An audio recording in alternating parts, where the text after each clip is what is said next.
Welcome to the Everyone's a Critic movie review podcast. I'm your co-host, Bob Zarrell. With me, as always, is professional film critic Sean Patrick.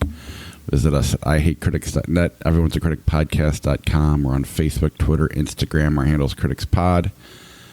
Subscribe to us there, like, and all that good stuff. You can listen to us on Apple Podcasts, Google Podcasts, Spotify, Stitcher, Alexa, all your podcatchers. If there's a format that we're not on, let us know, and I'll try to get on it. But please go to Apple Podcasts and subscribe to the show and rate and review the show. That does help us out. We will read your review on the air. And if the next person to do that will get a copy of the 4K Blu-ray of I Spit on Your Grave, which you can listen to our bonus episode on Patreon, patreon.com/criticspod, the best way to help support the podcast.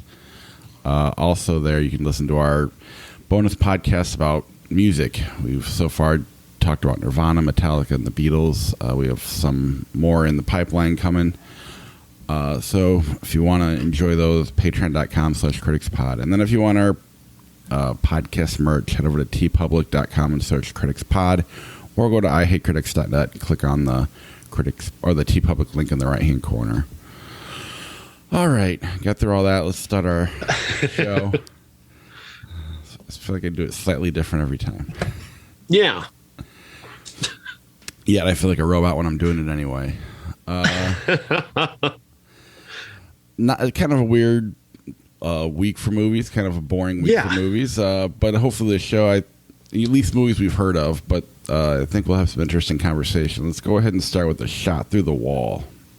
The Shot Through the Wall stars Kenny Liu as a Chinese-American police officer in New York City who is involved in a foot chase. He and his partner are chasing after a guy for dubious reasons.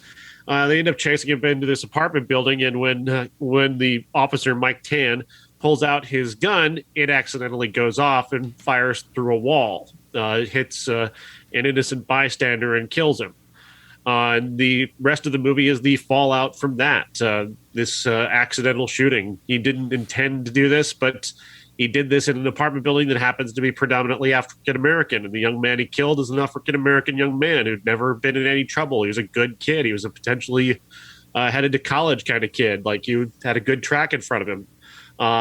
And so this is obviously fraught with numerous racial issues. And the movie deals well enough with those, but I just don't know if there's a seriousness to this movie that really is sustainable. It's highly melodramatic, but it's taking on something that is very timely and of the moment, and something that's on a lot of people's minds.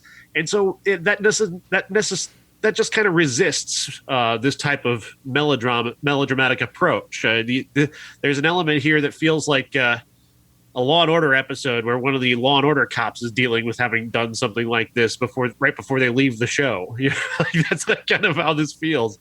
There's just not there's no gravitas to it. It's lacking in so many different ways of making this feel more important and more serious. It's, like I said, entirely, for me, it was kind of a surface level approach. I did like the ending, which arrives in a sort of shocking, quick fashion. The movie's only 89 minutes long, so it moves along at a brisk pace.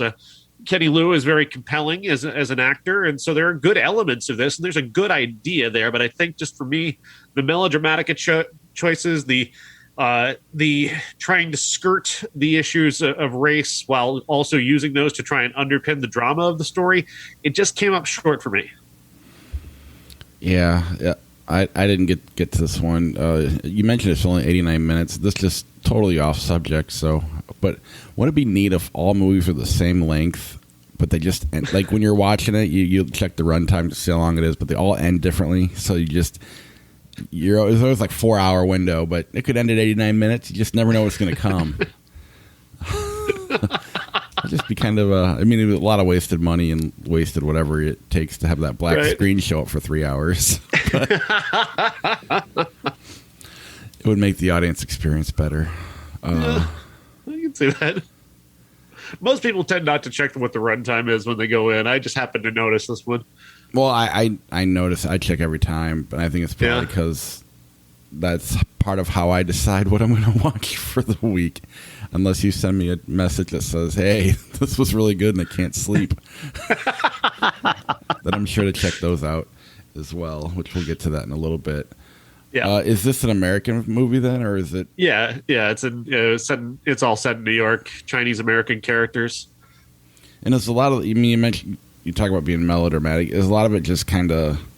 I mean, you kind of answered the question at surface level. They never really get too deep. Is it a filmmaking issue, a storytelling issue, or just kind of a budget issue, or? It might be a both budget and kind of a storytelling issue. And I just think there's so many big ideas, and so much of this is fraught with so much drama that there's just you need a wider scope. You need a much more well-known cast. I think nothing wrong with this cast; they're fine, but there's something lacking here in terms of somebody to really grab onto. Kenny Lou, like I said, is great. He certainly has the chops to be a leading man, I guess. It's just you walk into this not knowing most of the faces in this movie, and that can tend to, maybe that's just my bias towards movie stars. I don't know, but right. Just I didn't grab on to this character or any of the characters really, which could also just be a storytelling issue. Because again, it's just everything just feels like a television drama, and this needs a lot more than that, considering the weight that you're bringing to this with all the race stuff. Yeah, it just never really pulled you in all the way past the surface of the movie. Yeah, I get it. I can only imagine, well, like if Spike Lee made a movie like this, you know what I mean? Like that would just having Spike's name attached to it would make it deeper than it actually is, you know? Right, but it would still be.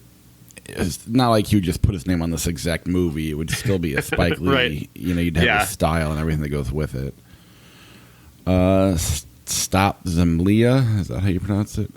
Yes, Stop Zemlia is a Ukrainian film, and it's about a teenage girl who has these two friends, and it's just basically observing her life. And what makes this movie so interesting is that right now, Ukraine is currently under threat by the Russians. Vladimir Putin is threatening to go into that country and take it back. And when you watch this movie, you see just how modern and relatable these teenagers are. They feel like teenagers down the street. Like Ukraine is a place where, it at least on the surface from this movie, they seem very Americanized, very westernized. There's a lot of the similar situations that we have with teenagers here. There's a lot of fluid sexuality, open conversation about life and drugs and sex and all the stuff that, you know, normal American teenagers go through. And I'm sure that's the case in a lot of the world, but you just don't see Ukraine in this way because it's in the Eastern Bloc. It's it's right there with where Russia's about to try and destroy it.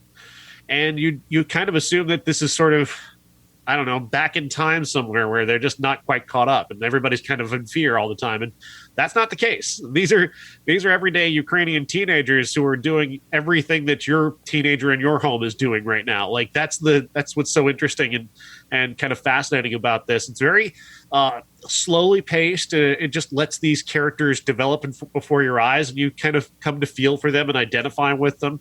And I did feel for and identify these characters. And I do think this is a drama worthy of seeing. But I think what's happening in Ukraine right now is really adding a great deal to my interest in this movie, because it's taught me so much about who it is that we're fighting for. And like, yeah, we kind of do have to do this. We kind of do have to protect this because there's a lot of vulnerable people there who don't deserve what Putin would likely do in Ukraine. Right. Yeah, that's... I especially think of the LGBTQ stuff, because this is a movie that kind of explores that sort of idea of the modern teenage sexuality and that sexual fluidity. And obviously, modern day Russia is not a place for that. They're not going to take kindly to that. And these kids especially, would have a very hard time under that regime.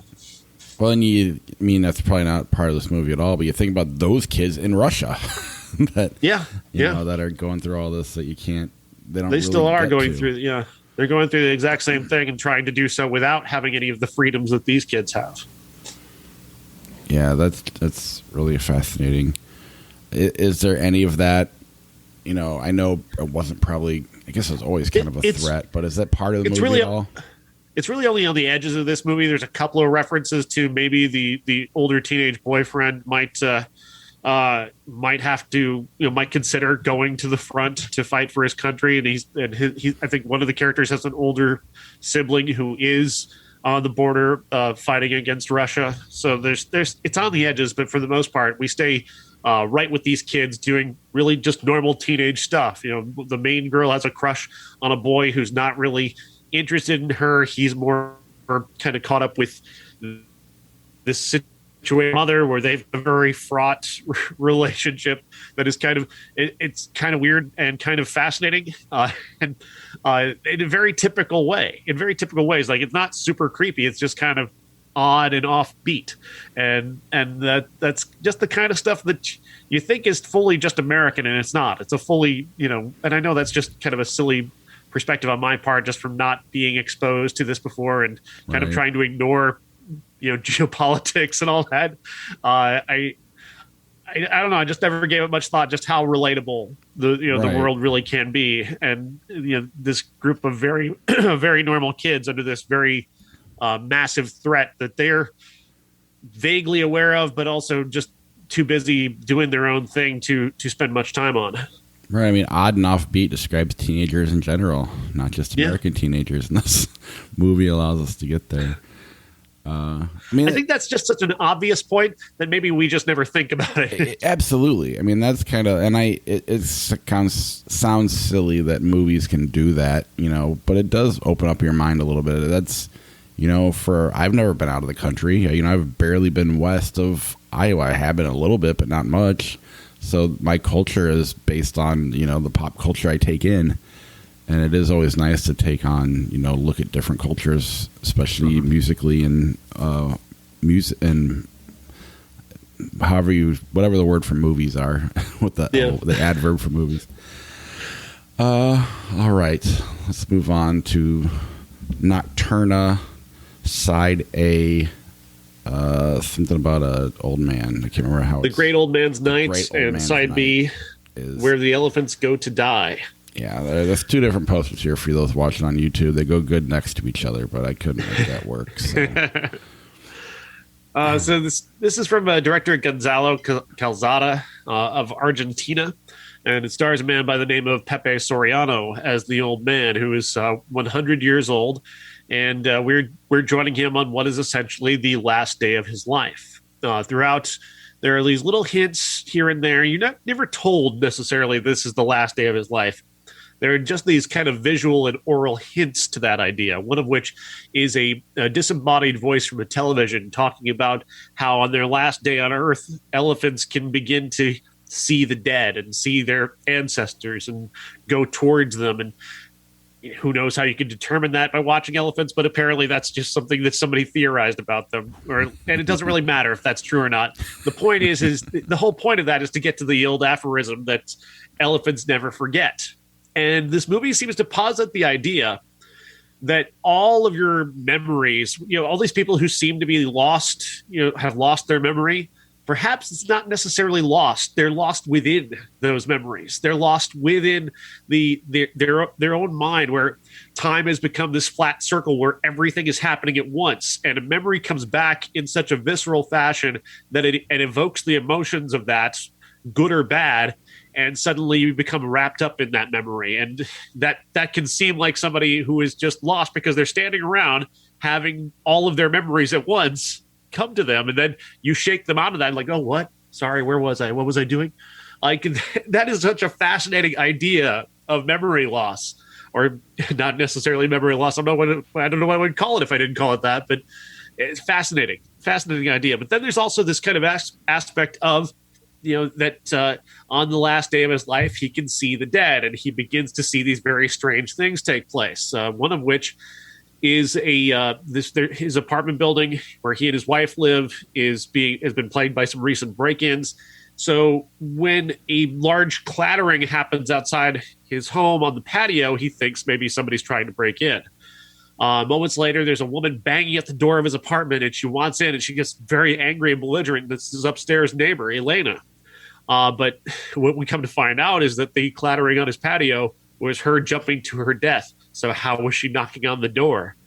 And again, the idea is that on the last day of your life, you can begin to see the dead. And he's, of course, he's seeing that in a couple of different places. And that creates this sort of horror film aspect to the point where there's a line in this movie that shook me to my core. Like, the reason I couldn't sleep is one line in this movie where one of the characters just is trying to pull off this kimono she's wearing, and she goes, "Where is my skin?" And fuck me. I was like, oh God, what? No, stop. Yeah, this movie is awesome. It's just, I fucking love this. This is such a big idea movie. It's got so much amazing horror film imagery. That line I just mentioned comes with the image. It comes with an image that is, again, one of the scariest images I've seen in a movie in a long time. But then the other half of this, side B, gets even fucking scarier, because that's taking place from the perspective of Elena and other ghosts within the apartment that our main character is seeing in side A. Now we're on side B. We're on the side of the dead, and that is just nothing but atonal music and horror film imagery from the opposite side of the movie. And man, is that amazing. Everything about this, though. This is my favorite movie of the year, and I just can't say enough good things. Yeah, even if you throw everything you said out the window and just looked at it on a technical level, it's like, how the hell do you think to make this movie? How do you write this movie? How do you edit this movie? How do you put it together like this? It is so smart. And, there's very few directors that I think like. I mean, I don't know how you even come to this movie. You can almost just throw your scenes at a wall and hopefully they land. That's clearly not what he did, because it does. By the time it ends, it all comes together properly. But it's just like a cluster, but a cluster that clearly was orchestrated properly, and which makes it that much more impressive on a technical level for me. The acting, this Pepe Soriano is. He really does. He makes you fear getting old. He makes you. Yeah. The whole thing is. He is amazing. He's kind of like, he could, if they made like a live action Up, he'd be the perfect guy to play that role. At the same time, it's like, it's an amazing movie. It's my favorite movie of the year too. Granted, we're 3 weeks in, but it's going to be a tough one. It's going to probably stick around for most of the year. I'd imagine we're talking about it in December next year. Yeah, I would say so. But it's also not a movie I can just be like, hey, go check this out. You'll love it. Right? Only certain friends who are into movies. And again, I'm not saying I'm better than them, but this just is definitely not for everybody. My wife did like it, though. She was. Really? It was it's hard to explain. So the way you told me about it was perfect. Just I'm gonna have a hard time sleeping tonight. So I had no expectations. I was just curious. Yeah. And so therefore I couldn't give her expectations. And at first she was like, "This isn't a horror movie," and it is, but on a traditional level, it's not. And that's what's kind of amazing about it. And we've talked about a lot of movies last year that used, really over the last 5 years, that have used kind of that horror imagery. Like Creature was one movie we talked about, but it wasn't Absolutely. A horror movie, but the way it was filmed was like a horror movie. This isn't that. Yeah. This is more than that. Probably the pinnacle of all those ideas, filmmaking ideas into one. It's that scene you talked about that shook you to your core was such an amazingly filmed scene. I don't even know how they did it. it had to be editing tricks or whatever, but it was so fluid. It was so perfect that at no point you felt like she really could not take the kimono off, Yeah. You bought into it. This movie sucks you in. There's no surface level. It sucks you in, and you're just living this. You're following this guy around, and you're living his fears, his. It's not even always fears. It's his concerns, his confusions. You're living everything he's living, and with him. And it's not even about predicting this or that. It's just experiencing it with him as he experiences it, and as he starts to come out and realize where he's at. It's kind of, I don't know, for me it was more of a where you just kind of an acceptance of death, and it wasn't, it wasn't scary anymore. It was just kind of like, almost relieved to be done. Yeah. That's one of the things that fascinates me about the relationship between he and his wife, which was deeply fraught with all sorts of issues, to the point where he finds it hard to remember some of the good things about their relationship that's been displaced by decades of utter and complete routine and boredom. Just simple boredom and recrimination about, I'm so bored right now. The idea, like, you reach, it's Betty White nearly reached 100 years old, like that, and she lived a great life and she lived every day. But not everybody gets that good thing. And what if you're not getting the good 100 years? What if you're getting that 100 years where you've just been sitting in a room for the past decade, just kind of, I think I need to go to the store. I don't know. I don't want to miss my show. Right. Like, oh God, what a horror. And that's what's so amazing too, is this movie is willing, unlike an American movie, the foreign films seem willing to linger in sadness and allow you to be in a place that is both sad and frightening and pondering this. American movies, especially Hollywood movies, don't do that. Like, they've got to come up with something that's going to send you home happy. And this is not a movie that's interested in sending you home happy. This is a movie that's interested in just exploring the idea of what it's like to get old and to be seemingly forgotten by society and forgotten by the world. And you just kind of don't die at a certain point. It's like, right. That's crazy to think about and terrifying to think about.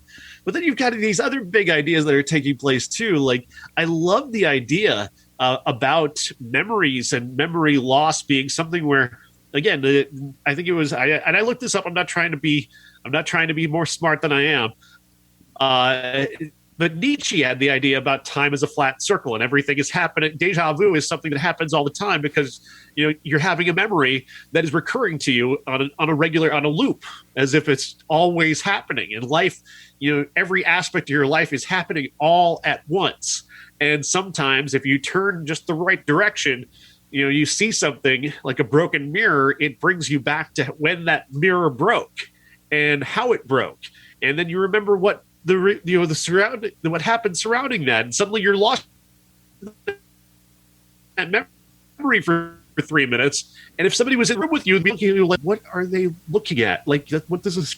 He's clearly lost something, like, because you're standing there experiencing that memory again, and that can seem like somebody who's lost and confused. Or that's fascinating. The idea that your memories could come back to you in such a visceral fashion, and you get lost in them. And somebody sees you do that. What if that's what memory loss or Alzheimer's is? Isn't that crazy to think? Oh yeah, and I'm a person who I try to be as closed off as possible, almost by a defense mechanism, I think. But I couldn't really tell you what my biggest fear is. I maybe lazily would say spiders or something stupid like that. But I'm always playing mind games to try to keep my mind sharp, and so that I think secretly, going through what this guy goes through is something I don't want to ever do, and it's not something I think about a lot, but I know I'm always trying to do things to avoid myself from struggling with, my mental capacity. So this movie really brought a lot of that out. I don't know. It just really was, it was an experience. If I had to compare it to a movie, and it's such an odd comparison, but it'd be like The Revenant, where I just felt like I was getting my ass kicked for hours. And then by the end, I'm just like, okay, it's over.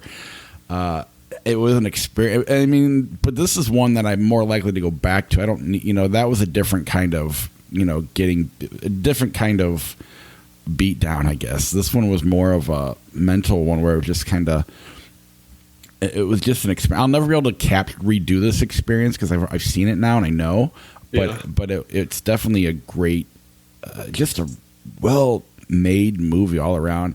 If we go to side B, I think this one it's still good, and everything you said is true. I think you get everything you need out of the first one, and this is just kind of more of a commentary on it. It's not necessary, but at the same time, it's impressive and really cool and a great compliment to the first one. The first one stands alone as its own movie. And side B, I don't even, it's again stylish, a great idea. another like how tremendous. Do you make this thing? Who wrote it? How do you, I mean, I don't even, like, where did you begin? Where did you end? It's all that is just fantastic and interesting to me. Yeah, the side B is basically like an experiment. Can I tell this story from the opposite perspective, from the perspective of the dead? What does the realm of the dead look like? What does purgatory look like?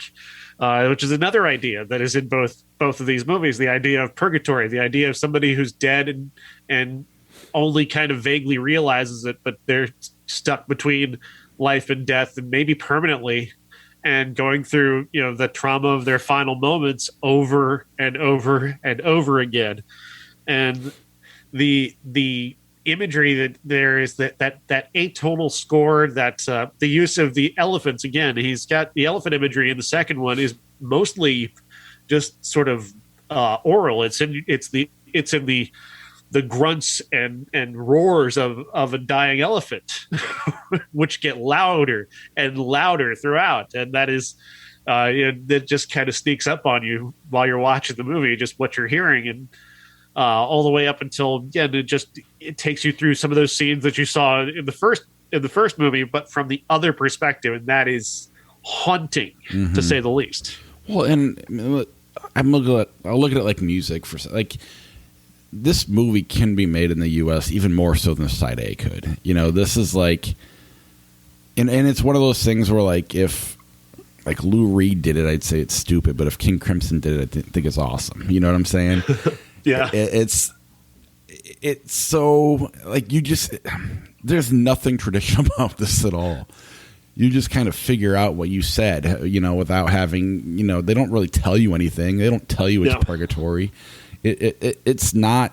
I mean, you never look at a clear screen once in this movie. There's always. I mean, it's clearly through a haze, through a lens, through the dead. What Gonzalo, is that whose name? Gonzalo Calzada.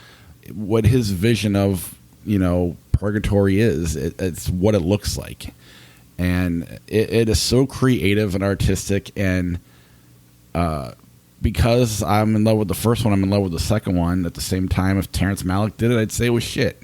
So, but I loved this. I thought it was fantastic and just interesting, and such an art. I don't know. I love the artistic ideas behind it. I'm just so impressed on every possible level with this movie.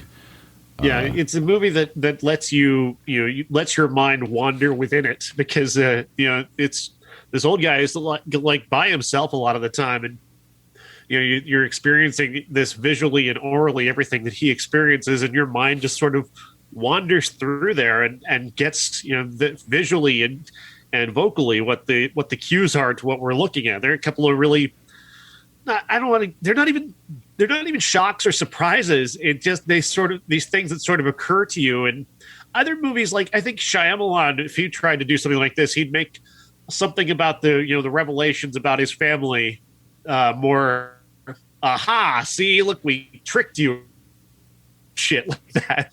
And this guy's not trying to do that. He kind of tips his hand and lets you in on what you're seeing pretty early on. And when the reveal of one of the characters' fates comes, it's not shocking. It's just sort of, whoa.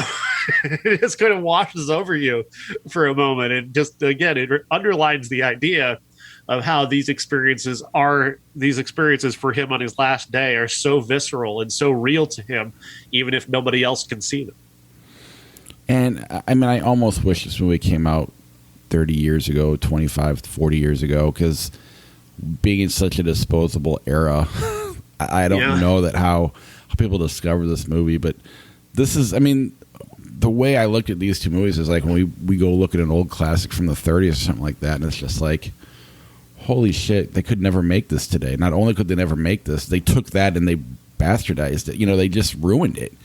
With every idea they've done after this, this movie deserves to be seen and talked about. Because I mean, right now I'm having a lot of fun in this very moment talking about it again. Because you're probably the last person I get to talk about this with. Because I mean, I don't know who I can show this to. Right? Exactly. Maybe Josh, but I don't see Josh as much as I used to, and So, you know, I suppose Cousin Jeff might be able to get into something like this. There's a handful of people, some listeners of the show, but, you know, it's such an experience. And I wove in and out of it. And it never, like a great Hollywood movie, you know, an Ari Aster or whatever, would pull you in and you just get stuck. This one, I just kind of floated around. I would come out of it and be like, God, this must really be hard to film for Pepe, you know? And no matter where I'm at, it was just, you know, he just had me, he just never let me settle down. And that experience alone makes for a pretty fascinating movie. At the same time, I think a lot of people would go into this and just be like, never be able to just, you know, put their phone down enough to get into it. You know what I'm saying? Right. Well, yeah. Well, you can't have your phone much at all in a foreign film with subtitles. Right. Which this is a subtitled movie, and immediately just people go, I can't read a movie. Yeah, I'm glad I didn't even try to. I mean, I set aside Thursday and Friday night. I'm like, what? Side A Thursday, side B Friday. I wish I would have done them both the same night, but I started too late. My wife didn't get into side B as much, and I get it. I mean, yeah, it was it was just a time thing, but I don't know. This was a lot of fun, and I will not be forgetting about this movie anytime soon. Come December when you have it on your list, and I forgot to have it on mine. You're like, hey, why didn't you? No, this is amazing. I'm glad we watched it, and I recommend everybody who listens to this show, you're the type of people that would like a movie like this. So give it a shot. I'm curious your opinions, and if you want to come back and talk about it, let us know, because I would happily do it again. Post it on our Facebook page. We'll do a special listeners version of the show where you guys can comment and talk about the movie too. That way we can spread this movie around to more people. As best we can. All right. The King's Daughter. The King's Daughter is a silly adventure romance, the kind of movie that they don't really make anymore, which you're kind of surprised to see a movie like this actually get made. A mid-budget romantic adventure set in France in the time of King Louis XIV, played by Pierce Brosnan, who had a daughter that he wasn't necessarily fully aware of, played by Kaya Scodelario. She was taken to a convent, or born in a convent. Her mother died there, and the king never really knew that his wife was pregnant, and that he only knew that she died. Eventually he was told about his daughter, and eventually he decides to bring her to Versailles, where she'll be really kind of vet her and try and figure out who she is before telling her that she's his daughter. Along the way, he's also trying to figure out a way to live forever. So he's got a doctor played by Pablo Schreiber who's come up with this idea that if we kill a mermaid on the night of the full moon, or an eclipse, and we cut out the mermaid's heart, you can live forever. That's the idea, anyway.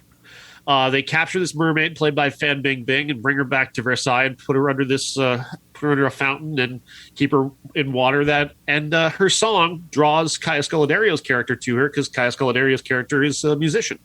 And there she meets Benjamin Walker, who's the guy who captured the mermaid, and he's also like a seafaring guy. He likes to be on his ship, and he's kind of out of place in Versailles completely. And they begin to fall in love. And it's actually a really kind of wonderful family romance adventure. This is a fun movie. I think a lot of people hate this movie, which I don't understand. This is not a movie that is very hateable to me. It's very competent. It's kind of entertaining. It's kind of romantic. It's not this typical thing that you see all the time anymore. It used to be maybe back in the 90s, you'd see a couple movies like this a year, but we don't see movies like this very often anymore. So it kind of felt fresh to me. I also liked the fact that Pierce Brosnan and William Hurt have a lot of time together. They are William Hurt his go-to guide to talk about religion, and they have wonderful conversations. And Pierce Brosnan and William Hurt are a couple of old pros who are having a great time playing off of each other. Kaya Scodelario is beautiful and compelling and sweet, and she develops a friendship with the mermaid that's very fun. And I don't know. I don't know why people hate this so much. It's silly. It's disposable fun. It's candy colored, and it goes down like a nice piece of candy. Yeah, I I didn't get to watch it. I'm wondering if one, because it's a movie you might have seen in the '90s, we just like, oh, we're better than that now. This is probably that aspect. There's I don't know how many kids want to watch a French movie, a movie that takes place in France versus America. Even though a lot of the king, princess, it's not in French though. I know, but you know what I mean. Get him to even hit play is what I'm. Yeah. But at the same time, Disney, all their kings and queen movies, those aren't in America because there aren't kings and queens here. So princesses aren't in America. So you put the Disney label on this, I bet huge. $3-4 more million on this movie, guaranteed. Because you go, oh, it's Disney. I'll take the kids to see that. Well, yeah, I mean. 15, 20 years ago, this is a movie that probably was her name Kaya Scodelario? Scodelario, yeah. I mean, this is something you could have seen Amy Adams in. She was in similar movies like this that made her a breakout star. An actor like that could easily, this is the star-making type of movie. But it's a disposable era. I don't know. I don't get it. Let's move on to our classic, The King's Speech. Yes, The King's Speech. This one stars Colin Firth as King George VI, or he'll be King George VI eventually. But something that's holding him back as a member of the royal family at the time is that he has a speech impediment. He stammers. He has a difficulty finding his voice, which plays out as he gets voice lessons from an actor played by Jeffrey Rush, who has a practice where he's not a doctor. He just has kind of come up with some very unique ways to teach people to find their voice. And when you describe it as a movie where somebody is trying to find their voice building up to a speech, yes, that can sound kind of cheesy. But I didn't find this movie necessarily cheesy. I think it's a crowd pleaser. It's a real crowd pleaser. It's got a very easy way of making people happy. It's a consensus building kind of movie where it's easy to like. Colin Firth is easy to like. Jeffrey Rush is easy to like. Helena Bonham Carter is easy to like. The direction is, very professional. Tom Hooper is a pretty great director. He takes a lot of chances and he makes smart choices, and then he doesn't when he makes a movie like Cats. But nevertheless, he makes all the wrong choices there. But this is one where he's not dealing with the CGI cat butts. He's telling a very straightforward story and doing it very well, to the point where I genuinely was compelled by this movie and compelled by the character of King George, even as I find the idea of the royal family to be very, very silly. The fact that it's lasted as long as it has is very odd to me. It's not something I'll ever understand. Having a king and a queen that people look to for leadership is weird to me. But then look at our leaders. I mean, we look to them for leadership, and what do we got? So, I mean, maybe they're onto something. I don't know. But to make that character compelling instead of just an asshole or just some rich idiot is pretty good. And the fact that they turn you against Guy Pearce, who's having a good time. He seems like a fun guy who's experiencing true love to the point where he gives up being the king so he can be with this American woman. That seems like he would be kind of the guy that Americans would get behind. and yet this movie does make you care more about the guy who's actually going to lead people against Hitler, which I guess that's when you have a guy going up against Hitler, it's kind of easy to root for him, I guess, in that way. Fair point. But I was like, even though there's a scene where he meets where King George or his character Bertie, before he becomes king, he meets Wallace Simpson, and even I was like, no, you're not supposed to do that in a king's house. That's ridiculous. Get those partiers out of there. Pick up after yourself. This is a mess. You're supposed to be the king. And they're like, why do I think this? Why do I care about this? And you had seen this when it first came out, obviously, because you're a film critic. I had a really weird experience with this. One, I hadn't seen it, so I'm seeing it for the first time. two, I'd watched the Nocturna movies before this. So, this is an easy crowd pleaser movie that felt like homework because I didn't want to watch it, And I remember when we watched City Slickers, we were like, "That's pretty good." And then by the end of the conversation, we're like, "Yeah, but it's just about a bunch of white guys, and this is about a bunch of rich white people."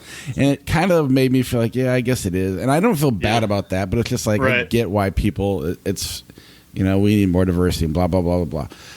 It was kind of because it was a crowd pleaser. It felt like homework. It just felt like. I wanted something more challenging. Everything you said is absolutely true. I just had a hard time caring because I just watched a complete work of art, and here I just watched a solid movie that was put together competently, that was really smart and good. But it wasn't a work of art by any stretch of the imagination. It was just I guess all movies are, but you know what I mean. Nocturna is something, something in and of its own. You can't compare it to anything else. The movie I compared it to was nothing like the movie we watched. It was just more about the experience. This one was just kind of one. I knew where it was going to go and what was going to happen, so you just had to sit and wait. And so it was just hard to give myself over to the movie, if that makes any sense. But I don't disagree with anything you said. Just a weird week to watch it is all. Which is weird too, because one of the things that I have no confidence in is my voice. I hate the way I hate it. I have like a mini lisp that pops up. It makes saying certain letters into a microphone accentuates that. So, and then I got to go and edit and put all this out. So I got to listen to it again. So I'm already dealing with that struggle, and you would think I could appreciate this movie for that, but no, this Nocturna ruined everything for me with this kind of a midsummer issue, or who knows, I might hate the next 3 or 4 weeks of doing this podcast. Until Tarantino makes a movie and saves it. We'll see how that plays out. This is one of those easy consensus builders. And it's why the reason this movie won Best Picture that year is because it's the easiest one to like. It's one where everybody can just go, you know what? I like that one. And everybody does that. Like, yeah, I like that one. And then a large group votes for it because it's the consensus choice, and again, it's just it's so wonderfully competent in that way. Right. There's always 2 or 3 movies that are really great the same year, and they're just like, but they cause conflict. People either love it or hate it, and this sweeps right in there. This, Green Book, Driving Miss Daisy, which weirdly enough, West Side Story fits that. Right. Well, even Belfast doesn't it? Yeah, except Belfast too. Belfast is the same way, like a very easy to watch consensus builder. Now, usually though, you don't have 2 easy to watch consensus builders going against each other. Usually, it's like Pulp Fiction and I guess that's a weird comparison. Forrest Gump and Shawshank Redemption are consensus builders. So never mind. Forget everything I just said. It's funny. Yeah, the way this reflects like the Oscars and kind of the flaw, the flaw at the heart of the Oscars is this movie. It's a perfect example. The Artist, Green Book, all of them are. I don't even want to call Green Book competent anymore. I hate it so much. But when we reviewed it, you liked it. That's what's frustrating. It is frustrating. But then I watched it again, and it's like, yeah, you're right. I mean, I'm the same way. There's several movies like that where it's just like, I like it right now, but I see where this is going.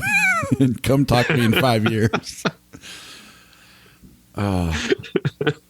But it is nice to get away from this one a little bit. And, there's nothing wrong with this movie. The week I watched it wasn't the week to watch it. That's all. Yeah, another good example. I love La La Land. I will always love La La Land. La La Land is not a Best Picture. Mm-hmm. and I'm glad it didn't win. Moonlight is a movie that is so rare that it's one of those movies that is just so brilliant that it was undeniable. It was a work of art that was just so completely undeniably brilliant that even the Academy had to pick it. Right. And they tried, even as they tried not to, literally tried not to on the stage. Yeah. Yeah, that was, I mean, I like what I think that was more for me liking La La Land, like that was about what it opened me up to a movie I'm not normally into, and I think that's what Josh liked about it too, is more so than, which gave it more credit than it necessarily deserved, if that makes sense. I still love Arrival though. That was fucking amazing. But yeah, I mean, at that point you're just splitting straws as far as I'm concerned. Moonlight's a work of art as well. Yeah. Did you watch Love Crimes from 1992? Yeah. Me either. I didn't get around to it.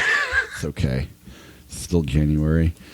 Next week we've got several movies. We probably won't watch all of them, but I'll read them off anyway. I'm Not in Love, The Great Postal Heist, Compartment Number 6, You Won't Be Alone, Clean, Cyrano, They, Them, Us. Say it again, sorry. Cyrano.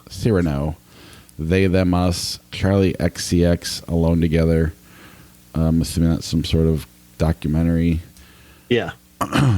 We haven't picked a classic yet. In 1992, Hurricane Smith, Into the Sun, Shining Through, and Voyager came out. But we will get back to you on a classic. Don't forget to go to patreon.com/criticspod to help support the podcast. That's the best way to do it. If you want some of our TeePublic merch, head over to ihatecritics.net and click on the TeePublic link. Otherwise, I will pull up Flickchart and we can do that for a while. Your broadcasting, Say that again. You broke up there for a second. looks like you're broadcasting from heaven. I know. Yeah, I definitely have the lights around me. YouTube fans will have fun with that. Yeah. I'm already pale as it is, and you got this light behind me. My wife hates blackout curtains, so. All right. Sleepers or adaptation? Adaptation. Agreed, 100%. Family Guy. Does that count as a movie? No. Billy Madison, Freaky Friday. Freaky Friday. Actually, I agree with you on that one. Speed or The Main Event? Speed. I agree. Funny People, Bill and Ted. I think that movie's underrated. You cut out again. Did you say Funny People? Yeah. I agree. A little overlong. I think Apatow can work on his editing, but I think it's a pretty good movie. The Fog of War, In Society. I've never seen In Society. Fog of War, Happiness. I've never seen either of these, so. Let's see. Which one has the bigger monster in it? Hard to say. Fog of War. What's Fog of War about? It's about William McNamara, the Secretary of Defense during Vietnam. What's Happiness about? Happiness is about pedophiles. Okay, then. All right. It's about more than that, but that's right. the one that people remember about it. Sneaker, Stir of Echoes. Stir of Echoes. I agree. Weirdly underrated movie. Sneakers is kind of a boomer movie. Yeah. Attack of the Block, Dracula. Attack the Block. Yeah. Ready Player One, Lucky Number 11. Lucky Number 11. Love that movie. Bridesmaids, Species. Bridesmaids. Malcolm X, Dude, Where's My Car?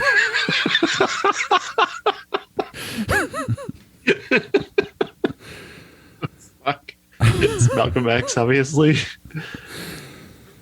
I'm sure Spike Lee was looking forward to that comparison someday. Angels in the Outfield, The Polar Express. 94 Angels in the Outfield. They're both garbage. What did you prefer?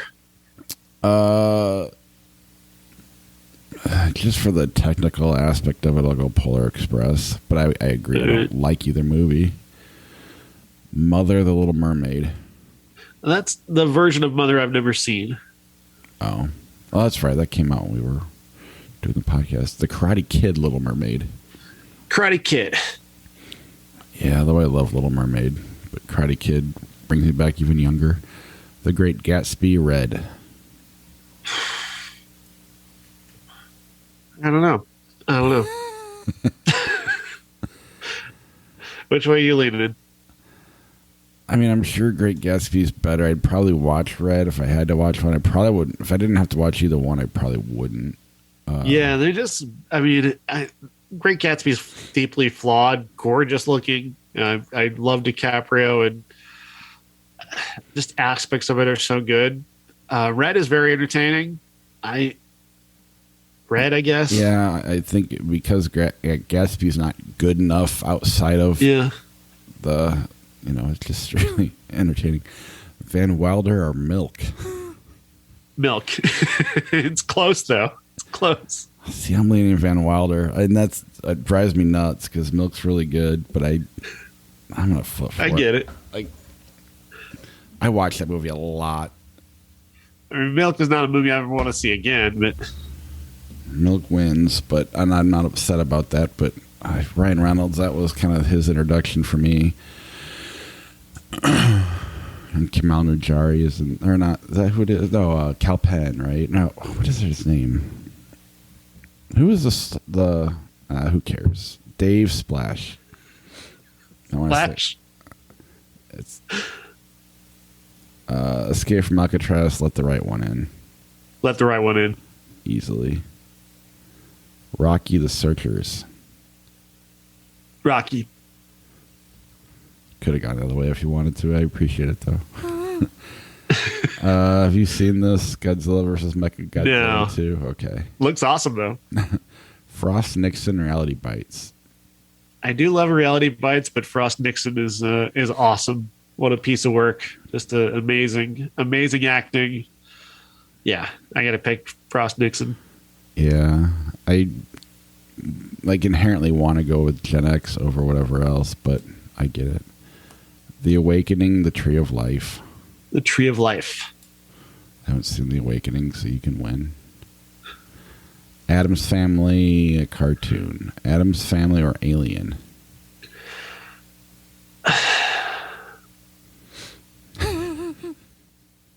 I honestly struggle with this because I think the Addams Family is so charming, and I don't love Alien. I don't know where I'm stuck again.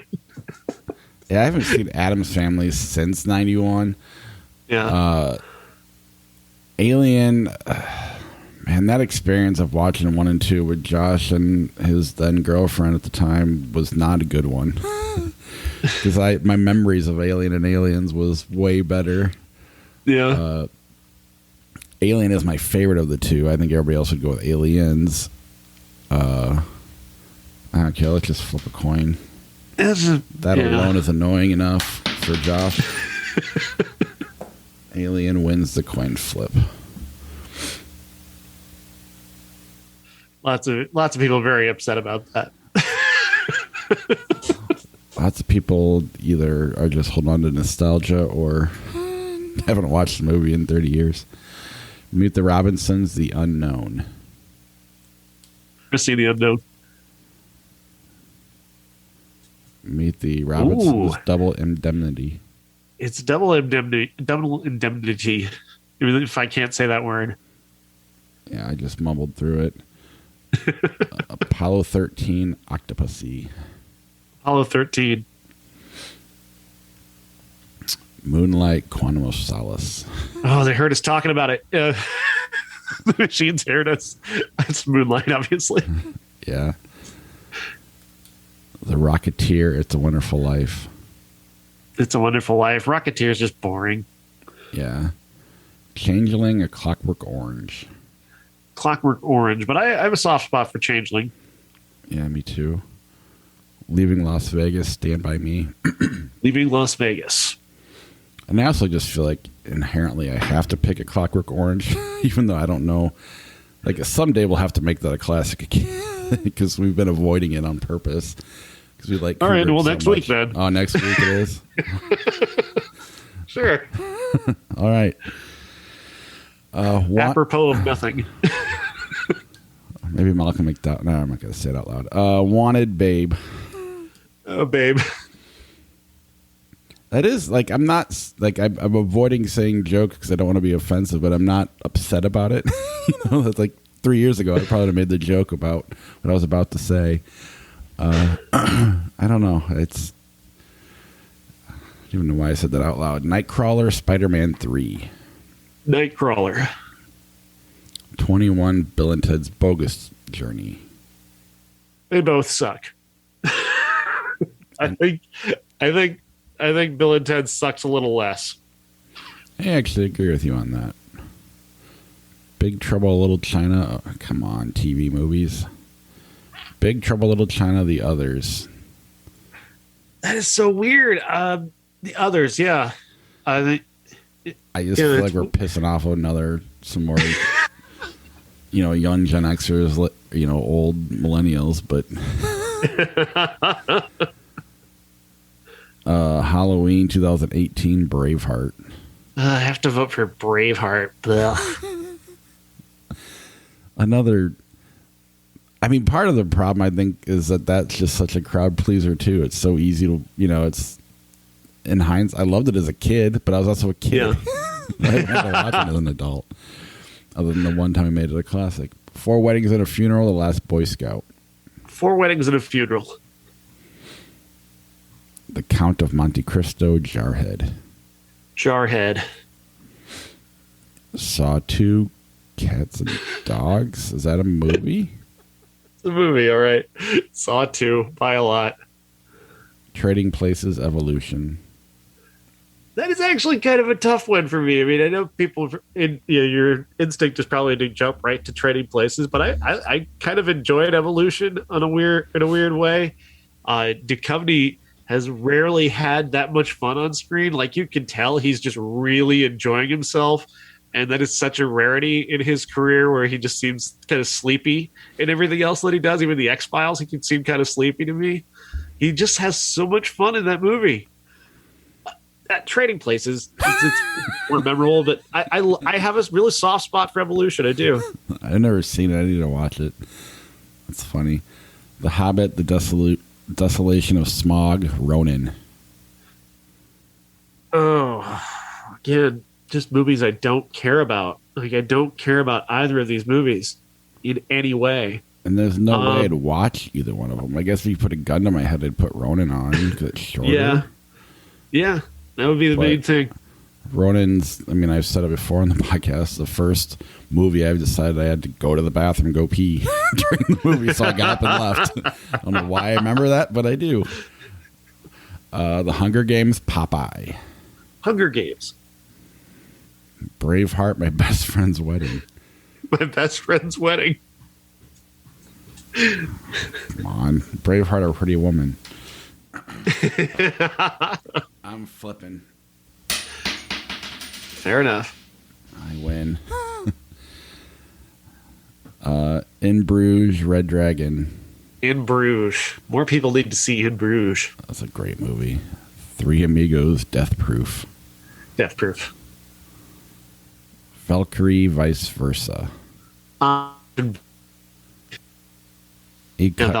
Valkyrie. All right. Blast from the Past, Batman and Robin. Blast from the Past. Say, which Alicia Silverstone movie do you like more? Rambo Part 2, Changeland. I've not seen Changeland. Good. I would pick it over Rambo 2. But... I love Rambo 2. Nacho Libre or Rambo 2. Last one. Flip the coin. Flip the coin. Come on, God. God. Nacho Libre wins. All right. Talk to you guys next week. Yeah.